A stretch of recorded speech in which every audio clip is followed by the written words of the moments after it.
যেগুলো সেকুলার দল আছে, ধর্মনিরপেক্ষ রাজনীতি যারা করে, তারা বড় দল বড়ই হয়, বড় হইতে থাকে। আর ইসলামী দলগুলোকে আমরা যেটা অবজার্ভ করে দেখছি সেটা হলো, এটা গঠিত হইতে বড় হয় আর আস্তে আস্তে ছোটো হয়। মানে দুই ভাগ হয়, দুই ভাগ হয়ে এই দুই ভাগ যখন মজলিসে বসে 4 ভাগ হয়, এরপরে ওই 4 জন বসলে 8 ভাগ হয়ে বের হয়। একাংশ দুইয়াংশ প্রত্যেক দলেরই আছে। তো এগুলোর আসলে আমি এটার সমাধান ফুল কি, এটা তো ওনারা ভালোভাবে বুঝবেন। তো আমি এখানকার যারা দায়িত্বশীল আছেন তাদেরকে আমরা তাদের কাছে দরখাস্ত করব যে এগুলো যেন না হয়, এটার জন্য আসলে আমরা মশওয়ারা করে প্ল্যান করতে হবে যে আমাদের দলগুলো যেন অন্যান্য যারা প্রফেশনাল দল আছে এগুলোর মধ্যে যেন থাকে। এটা যেন কোনো সময় বাঙ্গি টাঙ্গি 10 ভাগ 20 ভাগ না হয়। এটার কি সমাধান, এটা নিয়ে ফিকির করে এটার সমাধান বের করতে হবে। আমার যেটা মনে হয় সেটা হলো, এই সংগঠনগুলো আমাদেরগুলো বাঙ্গার, এটা আমার ব্যক্তিগত পর্যালোচনা, মানে আমার ব্যক্তিগত মত। সেটা হলো যে আমরা এগুলো পরিচালনা করি, একটা আমরা মাদ্রাসার মিটিং যেমন পরিচালনা করি, একটা দোকান যেমন পরিচালনা করি, আমি আমার ঘর যেমন পরিচালনা করি, ও ছেলেকে বলি এই ওইটা নিয়ে আসো, আরেকজনকে বলি এই পানি খাওয়াও, এভাবে আমরা পুরো দলটাকেও পরিচালনা করতে থাকি। যার কারণে এগুলো ঠিকে না। আমি 10 জনকে নিয়ে বাইরে গেছি, বস ওই দলটা চলে গেছে। আরেকজনের 15 জনকে নিয়ে বেড়ে গেছে, ওটা 3 নম্বর অংশ হয়েছে। আরেকজনের 2 জন নিয়ে, ও আর ওর স্ত্রী, ও নিয়ে আরেকটা হয়েছে, ওটা 4র্থাংশ হয়েছে। এরকম হচ্ছে।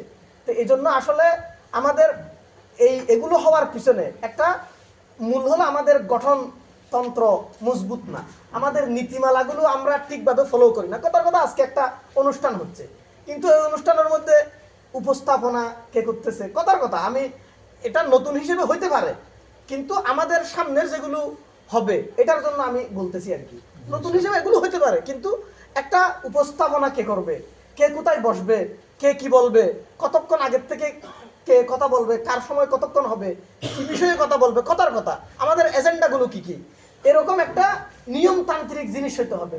আসি বসলাম, একজনের পরে একজন কথাই বলতে থাকলো, আর কিছু সিদ্ধান্ত কোনটা হলো এটাও আমরা জানি না। মানে একটা কথা হলো, কথা উঠলো, চিল্লাতে চিল্লাতে চিল্লাতে শেষে যাইছে থাক, এটা বাদ দেন, সামনে আগা, কিন্তু সিদ্ধান্তটা কোনটা এটা আমরা শুনি নাই। তো এরকম যদি হইতে থাকে, এটা কিন্তু পরে যাই ঠিকবে না। আমার ধারণা এটা, আমি বলি না যে টিকবে না, এটা আল্লাহ করুক টিকবে। এটা একটা, মানে আমার খেয়ালে এটা একটা সমস্যা।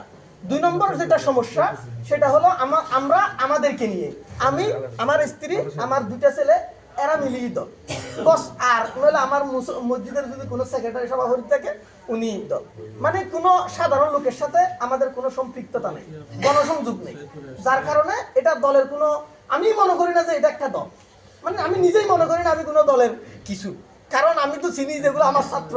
এটা আমি যদি দলের সভাপতি হলেও ছাত্র, আমি দলের সভাপতি না, আমি যদি মারা গেলে তারপরে ওর ছাত্রই, ওটা বেশ কম হবে না। তো আমি যার বাবা, আমি যদি দলের সভাপতি থাকলে ওর বাবা, আমি দলের সভাপতি না থাকলেও তার বাবা।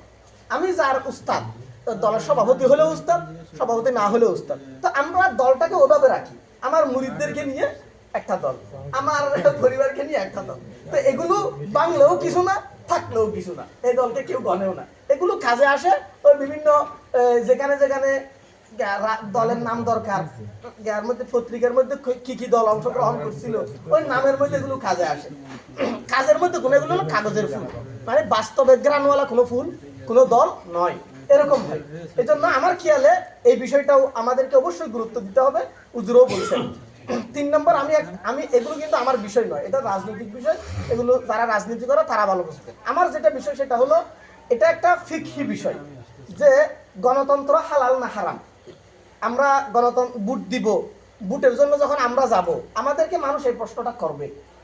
এখানে কয়েকটা প্রশ্ন আসে, এই প্রশ্নগুলোর মধ্যে একটা হলো গণতন্ত্র করা, এটা তো ইসলামে জায়েজ নাই, আপনারা গণতন্ত্র করেন কেমনে, এটা একটা বিষয়। আর একটা বিষয় আসতে পারে, সেটা হলো নেতৃত্ব তো চেয়ে নেওয়া যায় না।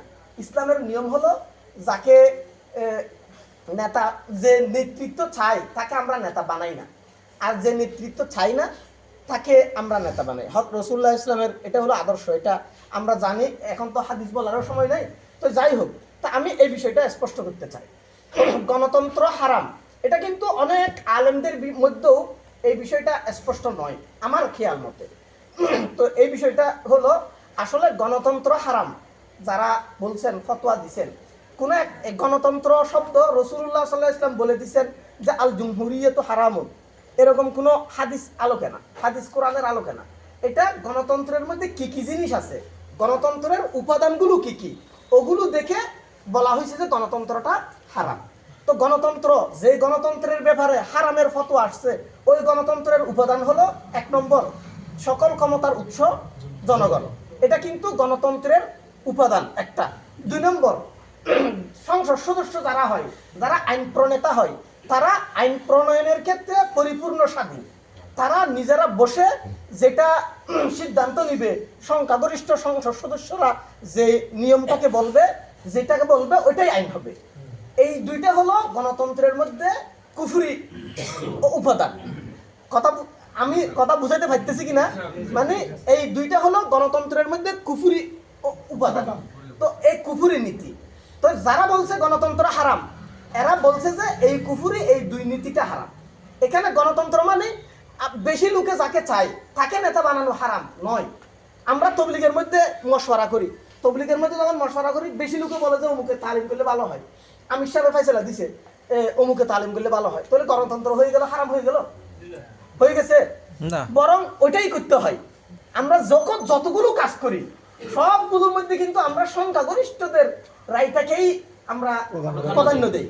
তো এটা যারা গণতন্ত্রের, এখন যারা বলতেছে গণতন্ত্র হারাম, সেও যখন কোনো মজলিসে বসে, ওদেরও তো মিটিং হয়, ও যখন কোনো মজলিসে বসে, ওরও যখন কোনো কাজ করতে হয়, কোনো একটা লোককে দাওয়াত দিতে হয়, ও তার সঙ্গীদের সাথে মশওয়ারা করার পরে অধিকাংশ বললো যে ওনাকে দাওয়াত দেওয়া হোক, তো ওরা কিন্তু তাকেই দাওয়াত দেয়। যে গণতন্ত্রকে হারাম বলতেছে সে